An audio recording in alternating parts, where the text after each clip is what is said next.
Bon bah Philippe, on a encore un très gros morceau, c'est la gouvernance participative, c'est le management de demain. Wow, on en parle beaucoup aujourd'hui, c'est super dur, on a envie de libérer l'entreprise, on a envie de libérer l'humain, on a envie d'avoir un espace d'autonomie, c'est super dur à réaliser en vrai. Sur le terrain, beaucoup d'échecs, beaucoup d'espoir malheureusement.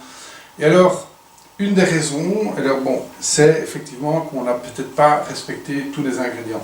On voudrait traverser avec toi, Philippe, et ton expérience, surtout de plus que 10 ans d'expérience terrain, de gouvernance, de management ouvert, plus collaboratif. Raconte-nous un peu quelles sont les cases à cocher. Alors, première case à cocher, c'est aller vers en tout cas une intention de transparence. La transparence est la norme, la non-transparence est l'exception. C'est-à-dire peut-être que dans certains cas, on estime que s'il faut le faire, mais ça ne doit pas devenir, ce n'est plus, on inverse complètement l'ordre des choses en disant c'est transparence sur les décisions prises, transparence sur la manière dont on s'organise, transparence sur les intentions, sur la vision, sur la feuille de route, sur l'ensemble en fait des éléments dont on estime que les membres d'un collectif doivent avoir accès pour pouvoir justement fonctionner et vraiment reconnecter ce qu'ils font avec le sens et ce à quoi ils contribuent. Donc, pas anodin, hein, parce que je vais jouer, si tu veux bien, dans cette vidéo, le contradicteur pour essayer de comprendre la psychologie de ce qu'il y a derrière et pourquoi c'est difficile. Aujourd'hui, on est dans le contraire. Comme on est dans la peur de perdre, on s'accroche à tout ce qu'on peut, on va faire le contraire, c'est-à-dire qu'on va être opaque et on ne va pas montrer nos agendas pour protéger nos petites fesses face aux difficultés et aux pressions. Donc on est dans le contraire de la transparence parce qu'on n'a pas confiance, parce qu'on n'a pas, on est dans la peur. Et la peur crée de l'opaque. Donc voilà. Donc effectivement, la transparence, ça va être quelque chose qui va aussi être, effectivement, je ne l'ai pas mis, mais qu'on pourrait le rajouter, qui est vraiment associé. Tout ça en fait est associé au lâcher prise. Donc c'est-à-dire qu'à un moment donné, il va falloir lâcher, let go, mais on ne peut lâcher prise que si on se sent en sécurité soi-même. Mais donc c'est le gros chantier de nouveau. On est aujourd'hui dans la peur, donc on n'a pas envie de lâcher prise, les peu de choses auxquelles on peut encore s'accrocher. Donc vraiment, on ne va pas lâcher prise, on veut tout contrôler. Parce qu'on a peur de l'avenir, on a peur de notre propre ombre parfois. On a peur des nouveaux entrants, on a peur on va tous mourir, le climat, enfin bref, on a peur de tout aujourd'hui. Donc il va falloir effectivement, c'est un acte de foi en réalité, en soi, un acte de foi en la vie. On ne sait pas ouvrir la boîte, mais on a tout à gagner, hein, tout à fait. À le faire. Hein, voilà. Mais donc, lâcher prise, c'est aussi quand même, la condition, c'est que l'espace soit considéré comme sûr pour la personne. Donc chaque fois, on est toujours en train de gueuler en se disant « Ouais, c'est vieux qui n'arrive pas à lâcher le truc. » C'est peut-être aller voir et de savoir, mais qu'est-ce qui fait qu'il y a cette peur de lâcher?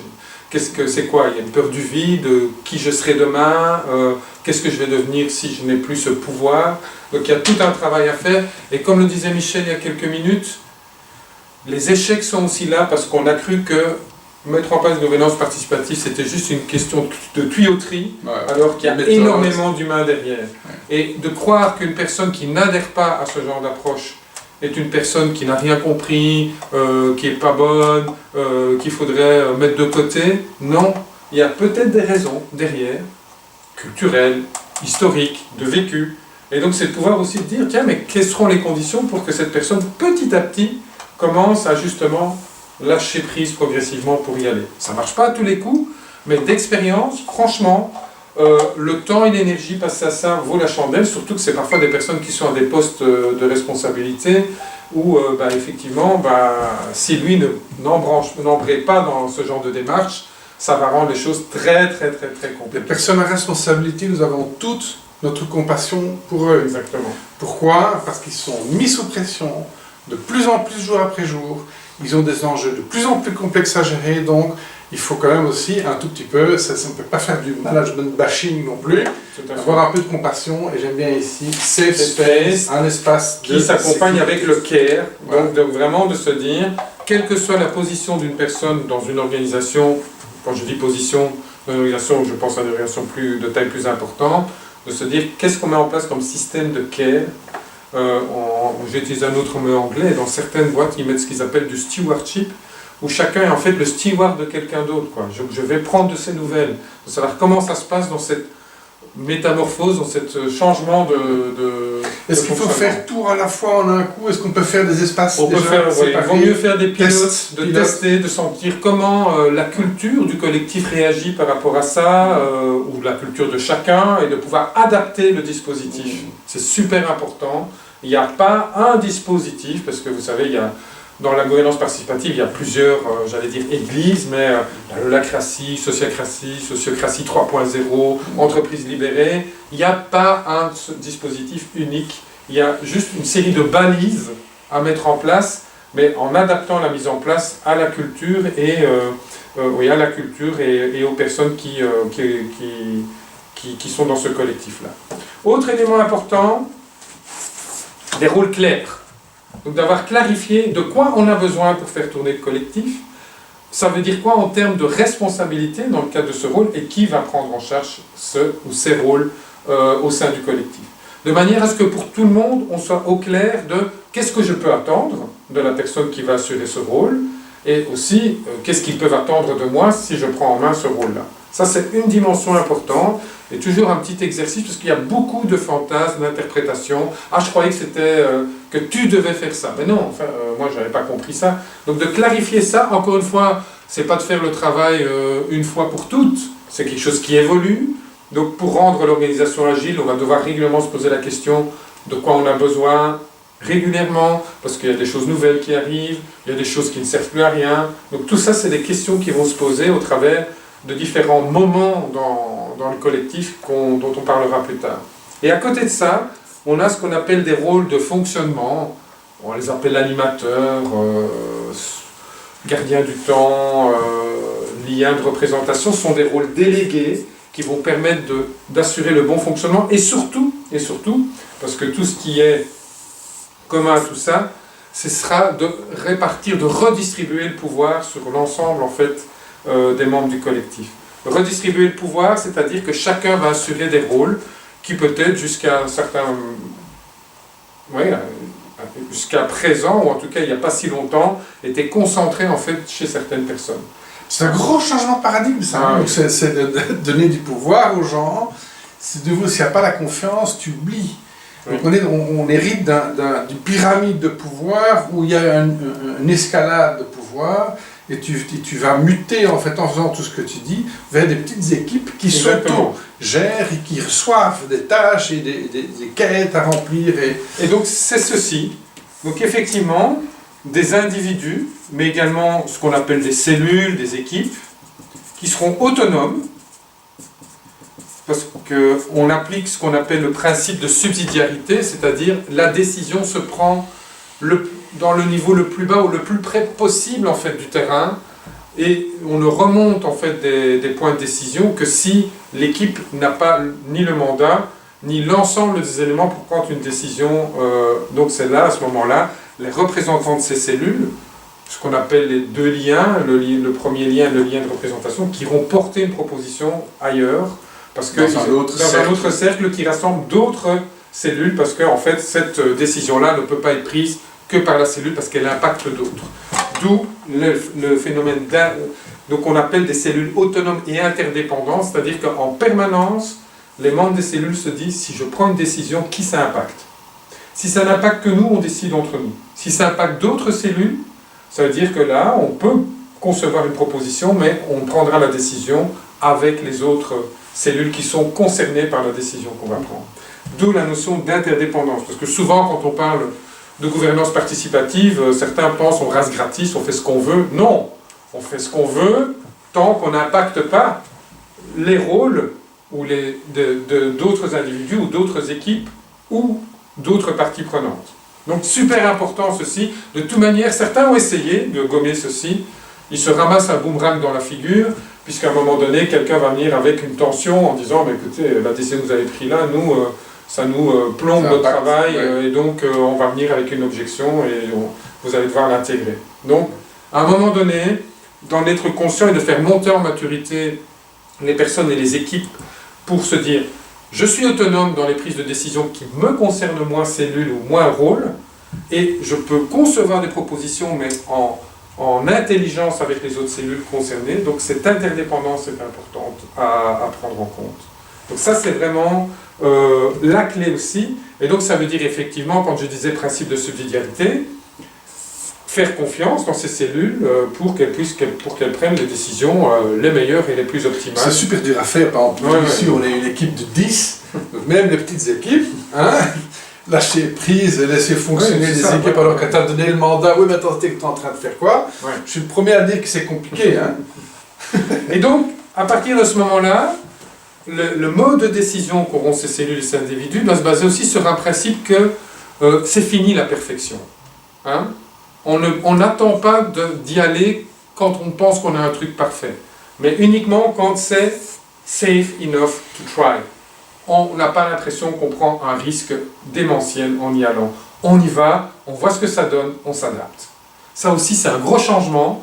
On pouvait parfois avoir des commissions ou des groupes de travail qui durent 3 mois, 6 mois, pour essayer d'avoir la soi-disant solution parfaite qu'on va pouvoir lancer, et qui en fait n'est plus parfaite dès que vous la lancez, parce qu'évidemment, on n'avait pas prévu un truc en tête. Ici, c'est dit, est-ce que la proposition qui est faite, elle est juste sûre, suffisamment sûre que pour que ça vaille la peine d'essayer, sachant, et ça c'est une autre condition, que ça veut dire que toute décision prise à un moment est susceptible d'être remodelée la semaine prochaine, dans 15 jours, parce que quelqu'un va venir avec quelque chose de pertinent qui effectivement démontre qu'il faut adapter.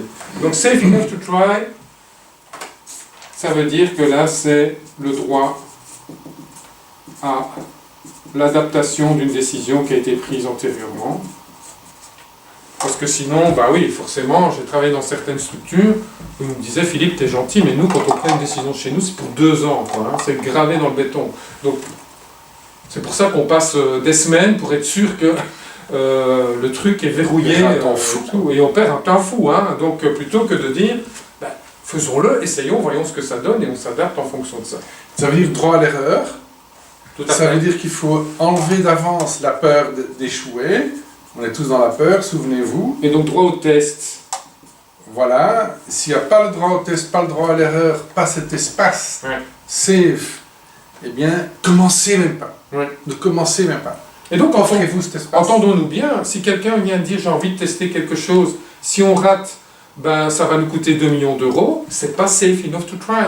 Donc on peut avoir une objection tout à fait valide par rapport à ça. Et donc les décisions les propositions seront de facto, je dirais a priori, OK, sauf si vous mettez le collectif en danger, sauf si vous faites prendre un risque inconsidéré au collectif. Donc si quelqu'un voit quelque chose là, vous devez l'entendre, et donc vous allez devoir, et c'est le principe de la décision, de prise de décision intégrative, c'est vous allez devoir intégrer l'objection, parce que c'est vrai que ça fait du sens, ou si votre proposition va impacter le rôle de quelqu'un d'autre de manière significative. Donc, ou si elle est en conflit avec les valeurs et la raison d'être de votre collectif. Surfez là-dessus, gardez ça. Ça, c'est les 4 conditions, je vais les rappeler peut-être de manière plus explicite. Toute décision, on y va. Donc ça veut dire que là, maintenant, c'est fini de discuter, d'avoir des querelles d'ego. À un moment, je n'aurais pas dit ça comme ça.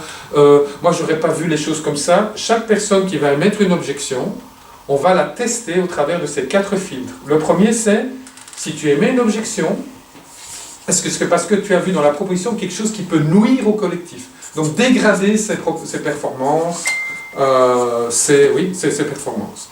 La deuxième, c'est est-ce que tu as vu quelque chose dans la proposition qui pourrait faire prendre un risque inconsidéré et irréversible si ce risque devient réalité.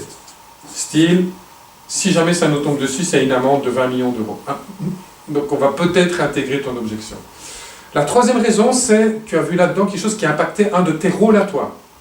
Mon rôle, un truc que je faisais en 5 minutes, ça va me prendre 2 heures désormais. Donc c'est bon à entendre. Et le quatrième, c'est en conflit avec la raison d'être et les valeurs collectives qui ont été établies jusqu'à présent. Le why et les valeurs. Voilà.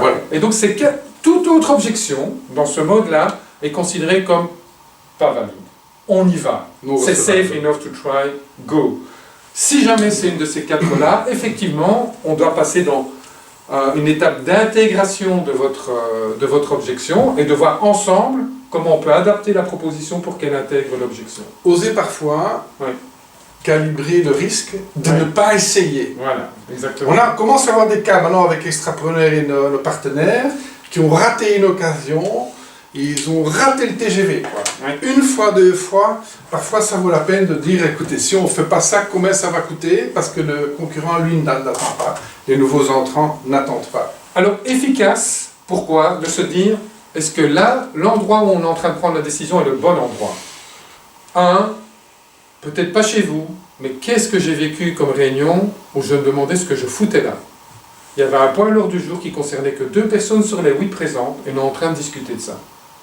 À un moment donné, et donc c'est dans les rôles délégués, notamment l'animateur qui va te dire, en fait, ce point-là, on le sort de la réunion, vous le réglez entre vous deux et vous y allez. Parce qu'il n'y a rien de pire que des réunions où les gens ont eu l'impression à la fin que 50% du temps, c'était des choses qui ne les impactaient ni ne les concernaient pas. Et ça arrive. C'est toutes les réunions. Oui, c'est dans toutes les réunions que ça se passe. Donc, on prend les décisions au bon endroit. Si ça concerne 2 personnes ou deux cellules, ces 2 cellules se rencontrent, mais on ne fait pas une réunion avec les 5 cellules pour discuter de ça. Donc, il faut être dans l'efficacité. Et l'efficacité, elle passe aussi par ce mode de décision qui consiste à dire, on arrête les débats et les joutes interminables sur les trucs. On se dit, il y a une proposition, vous avez posé vos questions de clarification, vous avez pu réagir. Est-ce qu'il y a une objection par rapport à ça? Et on va la tester. Et si elle est valide, on l'intègre. Donc les règles sont transparentes, tout le monde les connaît. Donc le sentiment d'arbitraire que les gens peuvent avoir parfois quand ils ont l'impression que la grande gueule, on tient toujours compte de ces objections, alors que moi, un peu plus introverti, alors que c'est peut-être un signal hyper important pour l'organisation, mais comme ça vient de quelqu'un qui n'a peut-être pas la personnalité bourrée de testostérone que pour arriver avec ça, on ne va pas tenir compte de son signal, et après l'organisation risque de le payer cher. Donc, important, donc ça veut dire qu'il y aura dans les rôles délégués ce qu'on appelle l'animateur qui va réguler la parole. Donc vraiment là, super important aussi, je ne l'ai pas noté, mais c'était tellement sous-jacent. Il y a régulation, partage de la parole.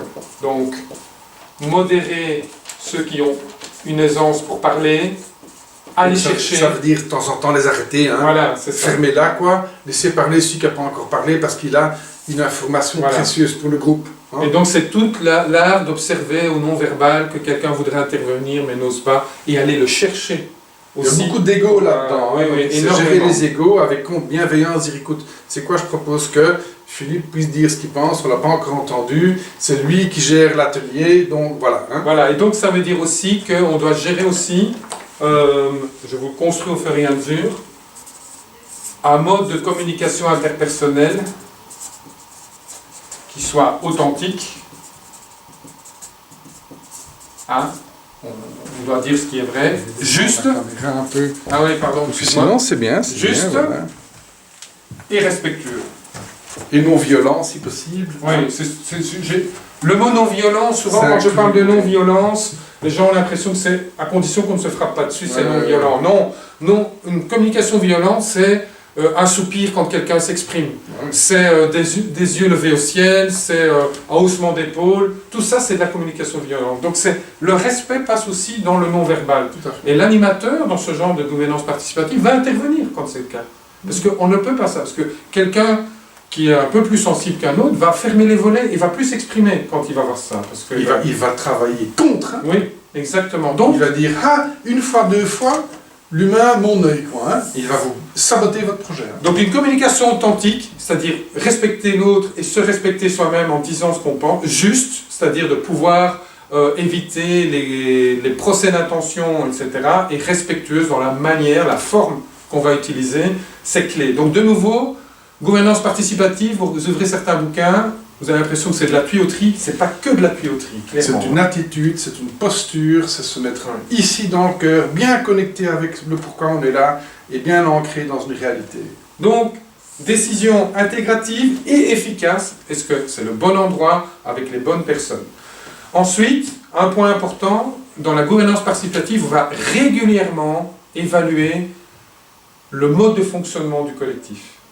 Qu'est-ce qu'on fait bien, qu'est-ce qu'on devrait faire mieux, qu'est-ce qu'on devrait arrêter de faire, qu'est-ce qu'on devrait commencer à faire au niveau de notre fonctionnement entre nous. C'est ce qu'on appelle l'amélioration continue ou la rétrospective, c'est-à-dire que régulièrement, le collectif se pose des questions non seulement sur ses objectifs, sa raison d'être et la stratégie qu'il a décidée pour atteindre ces objectifs-là, mais également sur comment il fonctionne, de manière aussi à s'améliorer et améliorer le fonctionnement interne des différentes cellules. Ça demande une qualité humaine essentielle, ça commence avec un H, c'est l'humilité. Oui. C'est le contraire de l'ego. Hein. Donc, humilité. Gros chantier. Hein. Et ce qui va se passer, c'est que voilà, ces améliorations continues vont aussi permettre d'adapter la gouvernance du collectif en disant bah oui, là il faudrait améliorer telle chose, donc on va mettre ça en place. On a un problème de coordination, donc il va falloir établir un canal de coordination. Donc, gouvernance, ce sera un premier endroit où les personnes vont plutôt se poser la question sur comment fonctionne notre collectif. À côté de ça, il y aura deux autres grands moments dans un collectif qui applique la gouvernance participative, c'est la réunion opérationnelle, comment ça marche, qu'est-ce qui avance, où est-ce que je suis coincé, quelqu'un peut m'aider. Donc c'est quelque chose de très dynamique, très rapide, ça ne va pas nécessairement durer longtemps, c'est faire le point de savoir comment on avance. Et le troisième grand moment, évidemment, c'est la réunion stratégique. On va se dire vers où on va, comment on y va, et régulièrement se reposer la question, est-ce que c'est toujours la meilleure manière, enfin, est-ce que où on va, c'est toujours la bonne direction, et comment on y va, est-ce que c'est toujours le meilleur moyen pour y aller. Donc l'opérationnel, c'est tous les jours, voilà. toutes les semaines. La gouvernance, une fois par mois, tous les 2 mois, peut-être au début, quand le collectif démarre, c'est un peu plus fréquent, puis après on pense qu'on peut espacer. Et stratégique, ça dépend un peu de l'environnement économique dans lequel on travaille. Ça peut être rapide aussi. Ça peut être tous les 3 mois, parce que l'environnement change tellement vite qu'on est obligé de se voir tous les 3 mois. Pour des activités économiques un peu moins fébriles, c'est 1 fois par an où on fait vraiment un vrai point, quoi. Donc voilà, ça ce sont tous les éléments. Et des balises, je dirais, dont il faut tenir compte pour pouvoir vraiment mettre en place cette fameuse gouvernance participative intégrale, c'est-à-dire qui associe à la fois ce que j'appelle les processus de la gouvernance participative, mais également la posture, quoi. On fait du participatif et on est participatif. Et donc c'est ce mélange-là qui va être important à mettre en place. Alors, tout ça, c'est cadré dans une époque où on passe d'un mode militaire, je donne des ordres, je reçois des ordres, j'exécute, et on est dans un mode de maturité, d'adolescence, vers un mode adulte où on prend ses responsabilités ensemble, en groupe. Et donc c'est là le niveau de conscience qui augmente. Et donc ça ne se passe pas, on se prend parfois le pied dans l'escalier pour passer du palier vers le premier étage. C'est normal. Mais qu'on le veuille ou non, on va vraiment passer, on passe ce seuil de maturité. C'est la puberté peut-être de l'humanité et de l'organisation. Tout ça est normal, mais donc c'est vraiment cette amélioration continue. Ok. Voilà, mais c'est très résumé les touche du bout du doigt. Il y a des dizaines de bouquins qui ont été écrits sur la question. Il y a des centaines de vidéos à consommer sans modération, mais revenez chaque fois à vous-même, à votre propre posture d'humilité, d'ouverture à chacun et de collaboration. Donc c'est vraiment cette maturité d'abord, votre propre maturité qui va se répercuter sur la maturité de l'équipe et la maturité de l'entreprise. Voilà, à vous de jouer. Bonne chance. Bonne chance, et vous allez voir, ça ouvre des horizons que vous ne pouviez même pas soupçonner en puissance d'impact, de rapidité d'implémentation, mais préparez-vous à vous prendre le jour. Voilà, et ce ne sera pas grave, c'est dans ces moments-là qu'on apprend le plus de choses. Tout à fait. À bientôt. Rendez-vous sur le terrain. Oui.